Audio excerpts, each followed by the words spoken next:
पालखी बंदोबस्तात नाशिक रोड पोलिसांची मोठी कामगिरी. श्रीरामपूर फायरिंग प्रकरणातील 2 सराईत आरोपी जेरबंद. श्री निवृत्तीनाथ महाराज पालखी सोहळ्याच्या बंदोबस्तादरम्यान नाशिक रोड पोलिसांच्या गुन्हे शोध पथकाने सतर्कता आणि धाडसाचे उत्कृष्ट उदाहरण घालून देत श्रीरामपूर येथील फायरिंग प्रकरणातील 2 सराईत संशयित आरोपींना अटक करण्यात महत्त्वपूर्ण यश मिळवले. दिनांक 2 जुलै 2026 रोजी श्री निवृत्तीनाथ महाराज पालखी बंदोबस्तासाठी नाशिक-पुणे महामार्गावरील चेहडी जकात नाका येथे पोलीस बंदोबस्त तैनात करण्यात आला होता. याचवेळी अहिल्यानगर स्थानिक गुन्हे अन्वेषण शाखेकडून श्रीरामपूर येथे एका तरुणावर गोळीबार करून आरोपी नाशिकच्या दिशेने पळाल्याची माहिती नाशिक रोड पोलिसांना देण्यात आली.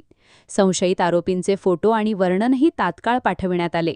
घटनेचे गांभीर्य ओळखून नाशिक रोड गुन्हे शोध पथकाने पालखी बंदोबस्त सुरू असतानाच महामार्गावर येणाऱ्या जाणाऱ्या वाहनांवर बारकाईने लक्ष ठेवले.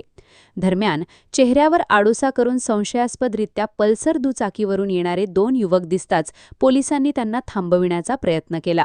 मात्र ते पळून जाण्याच्या तयारीत असताना पोलिसांनी अत्यंत शिताफीने त्यांना ताब्यात घेतले. चौकशीत त्यांनी आपली नावे अक्षय किरण कपोते आणि अभय सुरेश ससाणे दोघेही श्रीरामपूर येथील असल्याचे सांगितले. अहिल्यानगर स्थानिक गुन्हे अन्वेषण शाखेने पाठविलेल्या फोटो आणि वर्णनाशी त्यांची खात्री पटल्याने वरिष्ठांच्या आदेशानुसार दोन्ही संशयितांना पुढील कारवाईसाठी अहिल्यानगर स्थानिक गुन्हे अन्वेषण शाखेच्या ताब्यात देण्यात आले. पालखीसारख्या मोठ्या धार्मिक सोहळ्याचा बंदोबस्त सांभाळत असतानाही नाशिक रोड पोलिसांनी दाखविलेल्या तत्परतेमुळे गंभीर गुन्ह्यातील आरोपींचा वेगाने शोध लागला.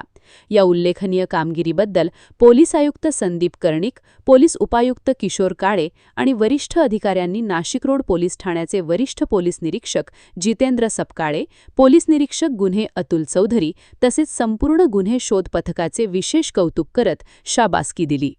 इंडिया सुपर न्यूज मराठी प्रतिनिधी इम्रान शेख.